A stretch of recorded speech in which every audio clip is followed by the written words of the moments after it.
Draven, the glorious executioner. Ever since the beginning of Draven, he has always been Draven. Even when he was a little orphan boy on the mean streets of Basilic, he was full of pepper, always itching to tussle with trouble. At times it'd be some other older street children's, other times full-on adult goons. See, Draven has way more self-confidence than any one person oughta, meaning he'd always find himself too deep in any given situation. He'd enter into a fisticuff scuffle he had no way of winning, only for his big bro Darius to swoop in and save his egotistical rump. And if it wasn't for dear old Darius, I'd bet money that young Draven there would have chewed off a bite too big for himself, meeting an untimely demise on those streets. Then, some years later, enter Noxus sauntering over and snapping up Basilic into its loving empire, courtesy of a force captained by a guy named Cyrus. Not one for planning, Draven decided he'd try and kill off Cyrus, because why not, right?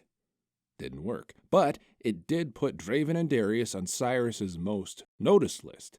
There on out, they joined up with Noxus, marching under Cyrus's banner. For a while there, that was the brothers' life as normal. The everyday life of a soldier is boring. A lot of walking, duty, order. This was a wonderful life that fulfilled the wildest dreams of Darius. Draven, on the other hand, wasn't enough pizzazz in it. He was awesome at the actual combat part of it all, but where, oh where, was all the glory?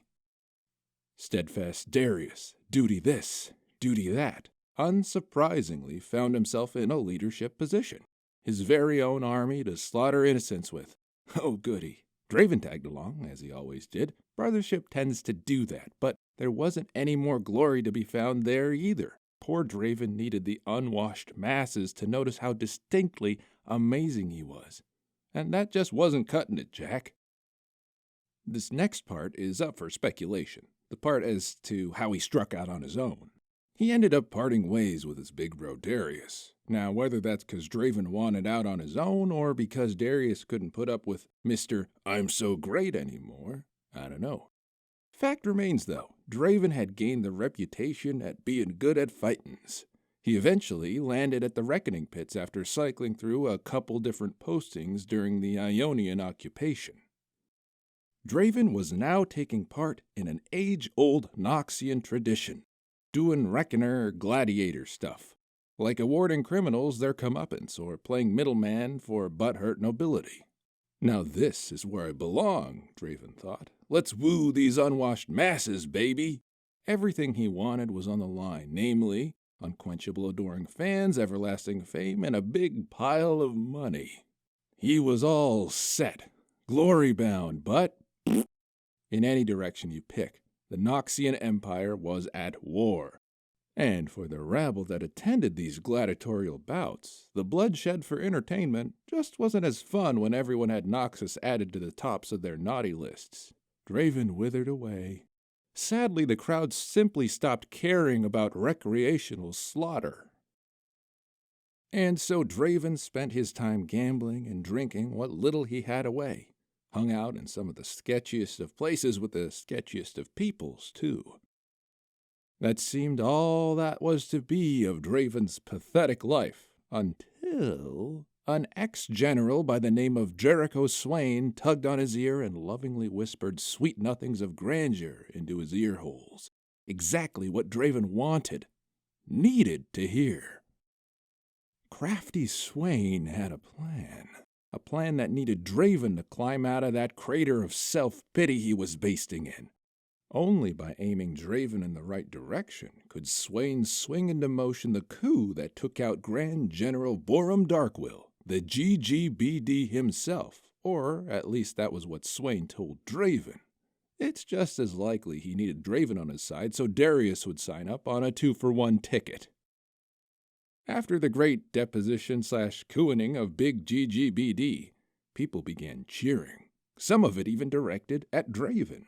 And like an addict re-getting a fix they hadn't tasted in a while, Draven was back on that fame train. Old GGBD wasn't all too well liked during his stint of being alive. But he still had some hardcore holdouts. Quite a number of noble houses were all huffed up into tizzies about the cooing and general fallout of things. And, of course, for points to be proven, they got sent to the reckoning pits to get sliced up into itty-bitty pieces. One guy, whatever he was thinking, I don't know, actually managed to almost escape. I say almost because as he was running toward the arena exit, Draven heroically leapt down from on high, hurling a couple axes in his back. That guy died. A brief moment of silence. And then the crowd went wild. Wild for Draven.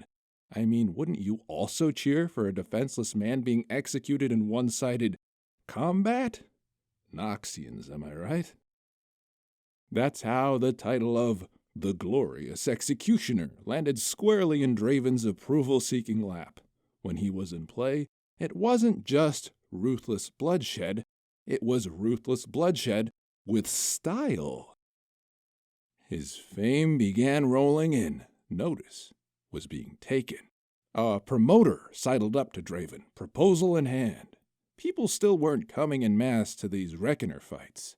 What if Draven could amp up the killings a bit, inject some of that classic Draven flamboyance, really make it a show? The old format of set one man up against one other man and man fight, man win. Wow, incredible. Who could have ever guessed that would have happened? Needed to go. Yesterday. Draven went forth, setting the example that killing could be fun. Reckoners duking it out in the arena needn't just be faceless butchers. Zest it up a notch. Cool name, cool backstory, cool style. It's what the people craved.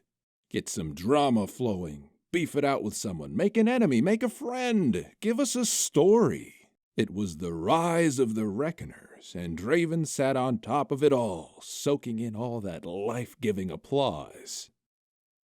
All's was well for Draven. Even high society got on board the hype train. He was the talk of the town, and good luck finding a fancy party that he wasn't invited to. Noxus had been reformed, and Draven had been reborn. He even managed to rekindle the candle of brotherly love with Darius. Every once in a while, he'd tag along for some outside-the-city battles, for old time's sake. But Draven isn't done just yet. Sure, he's a household name in Noxus. That's not good enough. It was enough for a time, but no. His ego needs some more elevating, onward and upward. He's not just known enough. He's going after the world. Every single man, woman, child, and yordle ought to know the name Draven.